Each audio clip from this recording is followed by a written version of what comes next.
ফ্রান্সকে হারিয়ে 16 বছর পর বিশ্বকাপের ফাইনালে স্পেন। বিশ্বকাপে একের পর এক যেন বিজয়গাথার সময় পার করছেন লামিন ইয়ামাল। মাত্র 19 বছর বয়সে স্পেনের হয়ে প্রথম বিশ্বকাপ খেলতে আসা লামিন ইয়ামালের দুর্দান্ত পারফরমেন্সের উপরেই 16 বছরের স্মৃতি পেরিয়ে আবারও ফাইনালে স্পেন। চলতি বিশ্বকাপে হট ফেভারিট ফ্রান্সকে 2-0 গোলে হারিয়েছে স্পেন।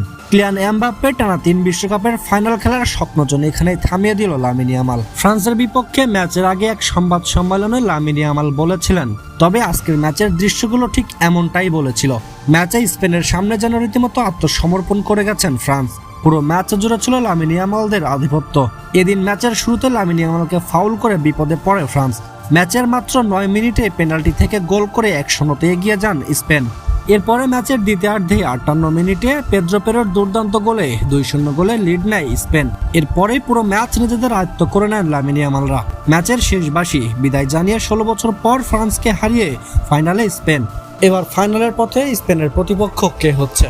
সেমিফাইনালের দ্বিতীয় ম্যাচে আজ মুখোমুখি হতে চলেছে ইংল্যান্ড এবং আর্জেন্টিনা। প্রিয় দর্শক, আপনার কি মনে হয় 16 বছর পর বিশ্বকাপ জয়ের লড়াইয়ে স্পেনের প্রতিপক্ষ কে হতে পারে? আপনার মতামত জানাবেন কমেন্ট বক্সে।